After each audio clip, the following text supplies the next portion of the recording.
Hi, and welcome to my channel. Today I'm going to try something different. I know that most of you are readers and listeners and not necessarily authors. And so with all of the author advice I could give, I wanted to take that and turn it into something that would help everyone.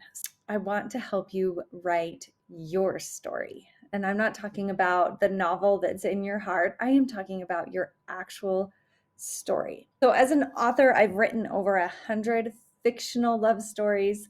I've come to realize that the most important story that I write is my own. And I've been keeping a journal since I was 8 years old. And sometimes I'm amazing at it and I write every single day. And sometimes I'm mediocre at it and I write once a month. And sometimes I don't write for months. But that's okay. The point is that I keep writing. And so journaling is a fantastic way to record your story, but that's not how I want to do this. I want to do this a little bit differently. Here's the thing. We all have to decide what we're going to leave behind when we leave this world. I mean, if you could write your own story, what would you want it to say?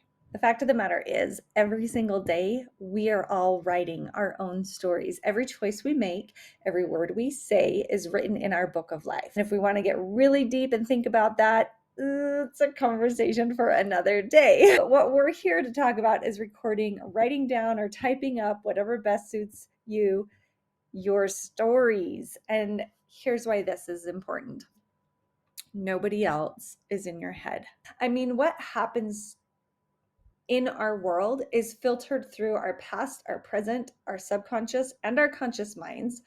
And what comes out is our feelings and reactions. So let's say somebody cuts in front of you at the grocery store, and depending on your interactions that day with your kids, your spouse, or your boss, or the world in general, you may take major offense to that person.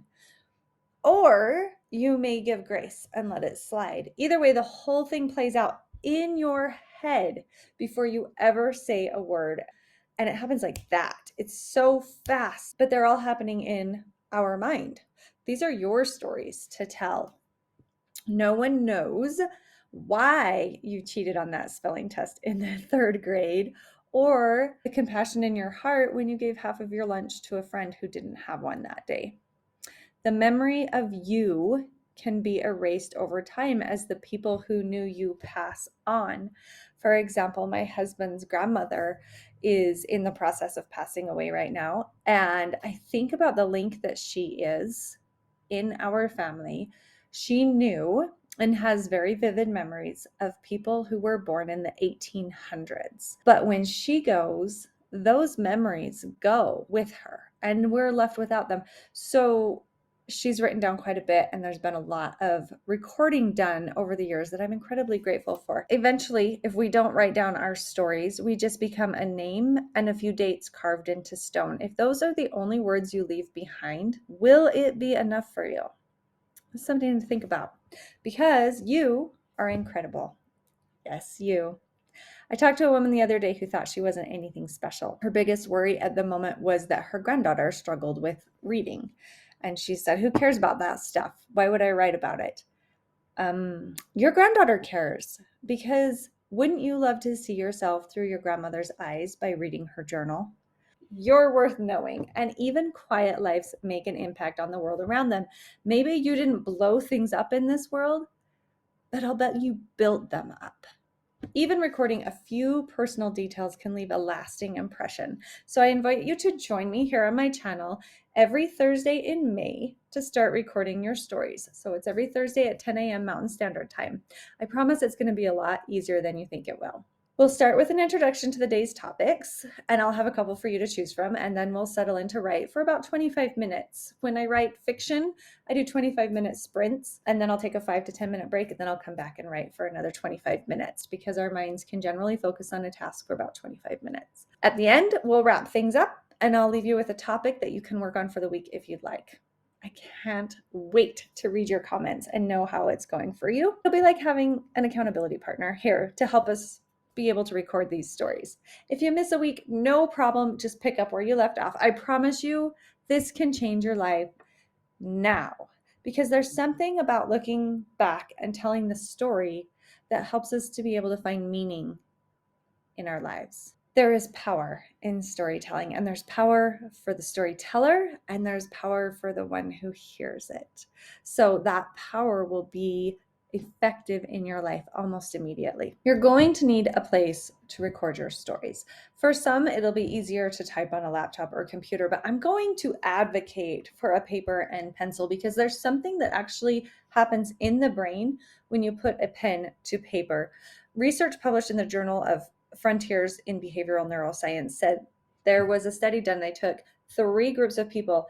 One of them had a pen and paper, one of them had a stylus and a tablet, and one of them had cell phones. And they read them a story and then asked them questions about it later. And, the pen and paper people were able to answer on the pen and paper, and the people with the cell phone on the cell phone, and so forth and so on. They wanted to see which was the most effective way to remember things. The paper notebook group scored slightly better on the memory tests compared to the tablet and smartphone groups, and they were significantly higher than the other groups. So their results from the tests were only slightly higher, but their brain function was a lot higher. So the hippocampus and other language-related frontal regions of the brain suggested memory retrieval mechanisms were more strongly encoded in the paper group. So if you're trying to get into that memory bank of yours to record your stories, you're going to want to put your pen to a paper. Don't worry about your handwriting. Honestly, people are like, oh, I have horrible handwriting. Nobody cares. I mean, when was the last time you were judged for your handwriting? It just doesn't happen anymore. So here are some examples of different notebooks that I've used over the years. Spiral bound notebooks are fine because they hold everything in really well. And you don't have to get fancy. These are super cheap during back to school time, like 17 to 30 cents, depending on where you're looking. I have used actual journals with pretty covers, hard covers. I love a hardcover journal. They're not necessarily practical for on the go, but as far as durability, these are fabulous. And then this is my current one, and it's paper because most of the time I'm going to be writing sitting here at the desk. So I don't need a hardback. And then I've put my name and the year along the spines because this is what I imagine is these are sitting on the shelf and somebody's going to flip through them and there'll be the different years and my name on them. So then they can be easy to find and easy to get back to that year. This is the one I'll be using today. The other thing I'm a big fan of is having a journal pen that is special for journaling. I like mine with a really thin tip, like really, really thin. This one has a slightly thicker one, but it rolls really, really well. It's up to you, but having a special pen makes the experience all that more fulfilling for me. And if it's one that I only use for journaling, then I get excited about going into journal, which is kind of a nerdy thing, but I have a thing for office supplies because I'm kind of crazy like that. With this being our first day, I just want to do a really quick 5-minute prompt. And you may not have your fancy journal yet. I will also put a link to some different journals in the comments so that you can order those if you want to from Amazon. So just grab a piece of paper. A loose piece of paper is fine because you can always glue it into your notebook, fold it into your notebook, tape it into your notebook, whatever you want to do. Doesn't have to be fancy. And this is just going to be a really quick 5-minute trial to see if you like it. Go ahead. If you're like, this sounds nice, but I don't think it's for me, give this one a try, see how it goes, and then you can make a decision after that. Okay, so I will do 5 minutes. This is a short prompt. And so just so you can see what this is going to look like, we're good to go. Okay, I'm going to set the 5-minute timer and we'll do the same prompt today. In the future, I will have 3 different prompts for you to choose from, but the purpose of this one is an example. So we'll just we will all use the same prompt. Okay, this is kind of a funny prompt because it's meant to be fast. I don't expect a lot of you to have a big story to go with this one. If you do, hit pause and write the whole story out. But if not, then this should just take you about 5 minutes. Okay, did you ever have a commercial that got stuck in your head as a kid? Here's the thing. This could be a really quick answer and you just write the commercial out, which some people will do. But if you can tie something to it, talk about what the commercial was about. If there was a song that went with it, you could probably still remember that commercial to this day. So I would mention that to this day, I can still sing every single word of the Double Mint Gum song that was in your head. And now I didn't mean to say that because everybody's going to be writing about double makeup. Also, leave the type of commercial in the comments. I know what you're thinking. You're like, who cares? Who is going to ever care what my favorite commercial was? Answer that with another question. Wouldn't you love to ask your grandmother what her favorite commercial was? Wouldn't that be just a fun little tidbit to know about your grandma? That's kind of how I always judge these prompts, is if this is something I would like to know about somebody who I can't ask anymore, then I'll go ahead and write about it. Let's move on and do our 5-minute timer.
How did it go? So mine, I did talk about the double mint gum one. I also remember the York Peppermint Patty commercial, where they'd breathe and their cold breath would come out. And then randomly, I transitioned to talking about Super Bowl commercials when I was a kid and how much we all looked forward to watching the commercials during the Super Bowl because it seemed like everybody just tried harder to be funny and entertaining. And that's how these prompts can work. You don't have to stick with just what the prompt is. If your memory is taking you someplace, feel free to follow it and write that out, which is pretty awesome. So, because those are the moments that will be like, those little tidbits are like the frosting on a cupcake. All right, so that is how this is going to all work. Of course, we'll write for a little bit longer when we have our prompts up, and I will put the prompts on the screen next time. I will see you back here in a week for our next project. Get your notebooks, get your pens, and or open a file, create a file folder, whatever you need to do to get ready, and we'll be back. I'll see you then.